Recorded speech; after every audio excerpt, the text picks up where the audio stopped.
NK Premachandran MP ചേരുന്നുണ്ട്. Sir നമസ്കാരം.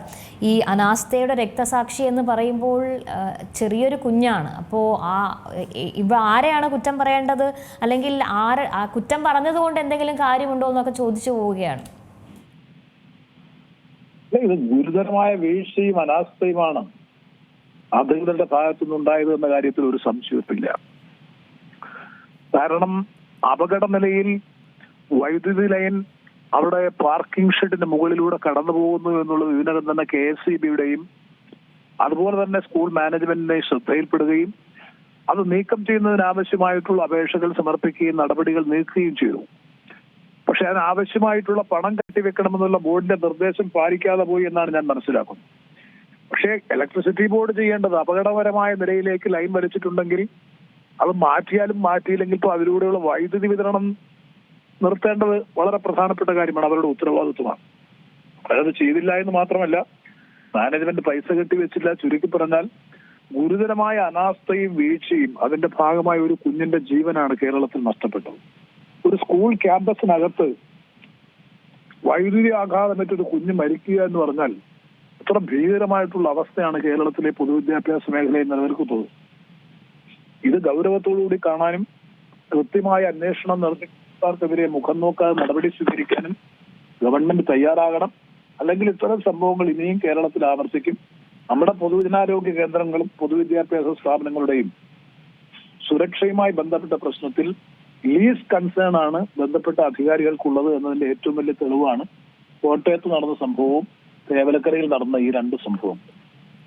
ഈ സർക്കാർ സ്ഥാപനങ്ങൾ പലതും ഇങ്ങനെ തന്നെയാണ്. സർക്കാരിന്റെ കെട്ടിടങ്ങൾ, സെക്രട്ടേറിയറ്റ് ഒഴികെ, മന്ത്രിമാരും മുഖ്യമന്ത്രിയും ഇരിക്കുന്ന സെക്രട്ടേറിയറ്റ് ഒഴികെ ബാക്കി എല്ലാ സ്ഥലങ്ങളിലും ഒരു അറ്റകുറ്റപ്പണി പോലും നടക്കുന്നില്ല എന്നുള്ളതാണ്. മരം മുറിഞ്ഞു വീഴാറായും മഴ സമയത്തും ഒക്കെ വലിയ അപകട ഘട്ടത്തിലൂടെയാണ് പല സർക്കാർ സ്ഥാപനങ്ങളും കടന്നു പോകുന്നതെന്നാണ്.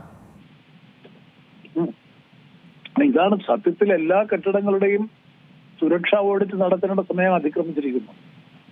സർക്കാർ കെട്ടിടങ്ങളടക്കം പൊതുസ്ഥാപനങ്ങളടക്കം ഈ കാലപ്പഴക്കം ചെന്ന, പ്രത്യേകിച്ച് ഒരു 50 വർഷത്തിന് ശേഷം കാലപ്പഴക്കം ചെന്ന കെട്ടിടങ്ങളും അവിടുത്തെ സുരക്ഷാ സംവിധാനങ്ങളും സമഗ്രമായ പരിശോധനയ്ക്ക് വിധേയമാക്കേണ്ടതാണ്, ഓഡിറ്റിന് വിധേയമാക്കേണ്ടതാണ്. നിർഭാഗ്യവശാൽ അതൊന്നും നടക്കുന്നില്ല. പ്രോപ്പർ മെയിൻ്റനൻസ് സമയാസമയങ്ങളിൽ നടക്കുന്നില്ല, പരിശോധന നടക്കുന്നില്ല. എല്ലാം കോംപ്രമൈസ് ചെയ്യാണ്. എല്ലാം താൽക്കാലികമായിട്ടുള്ള രാഷ്ട്രീയ ലാഭത്തെ മാത്രം മുൻനിർത്തിക്കൊണ്ട് നടപടികൾ സ്വീകരിക്കുക എന്നതിനപ്പുറത്ത് ദീർഘവീക്ഷണത്തോടുകൂടി ശാശ്വതമായ നടപടികൾ ഗവൺമെന്റിന്റെ ഭാഗത്തുനിന്ന് ഉണ്ടാകുന്നില്ല എന്നുള്ളതാണ് ഏറ്റവും നിർഭാഗ്യകരമായിട്ടുള്ള അവസ്ഥ. സാർ, ഇനി ഈ സംഭവത്തോടു കൂടിയെങ്കിലും ഇത് മാറ്റം വരുമെന്ന് തോന്നുന്നുണ്ടോ? ഇപ്പോൾ നേരത്തെ സാർ സൂചിപ്പിച്ചതുപോലെ കോട്ടയം മെഡിക്കൽ കോളേജിൽ ഉണ്ടായ സംഭവം, ഇപ്പോൾ ഈ കൊല്ലത്തുണ്ടായ ഈ സംഭവം, ഇതൊക്കെ 2 ദിവസം കഴിയുമ്പോൾ മറവിയിലേക്ക് ആണ്ടുപോകും. ഇതെല്ലാം നമുക്കറിയാം. എത്രയോ സംഭവങ്ങൾ സമാന സ്വഭാവത്തിലുണ്ടായി. വയനാട് ദുരന്തമുണ്ടായി, എന്തെല്ലാം പ്രഖ്യാപനങ്ങൾ ഉണ്ടായി, പക്ഷെ നടപടികളൊന്നും ഉണ്ടായില്ല. അതുപോലെ ഈ സമയത്ത് ദുരന്ത സമയത്ത് ഒരു ചർച്ചയും സംവാദവും നടക്കുമെന്നതിനപ്പുറത്ത് ഫലപ്രദമായ നടപടികൾ ഗവൺമെന്റിന്റെ ഭാഗത്തുനിന്ന് ഒരു കാര്യത്തിലും ഉണ്ടാകുന്നില്ല. ഇതിലും വലിയ പ്രതീക്ഷ വേണ്ട എന്ന് തന്നെയാണ് എന്റെ വിശ്വാസം. കാരണം ഗവൺമെന്റിന്റെ പ്രയോറിറ്റി വേറെ മറ്റു പലതുമാണ്. ഗവൺമെന്റിന്റെ പ്രയോറിറ്റി ഇതൊന്നുമല്ല.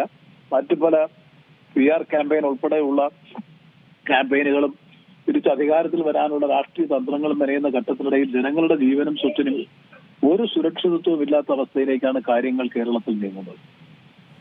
ശരി സാർ, വളരെ നന്ദി. ഈ ഘട്ടത്തിൽ പ്രതികരിച്ചതിന് NK പ്രേമചന്ദ്രൻ MP ആണ് സംസാരിച്ചത് നമ്മോടൊപ്പം. ഏറ്റവും പുതിയ വാർത്തകളും വിശേഷങ്ങളും വിരൽത്തുമ്പിലറിയാൻ Zee മലയാളം ന്യൂസ് എല്ലാ ഡിജിറ്റൽ പ്ലാറ്റ്ഫോമുകളിലും ലഭ്യം.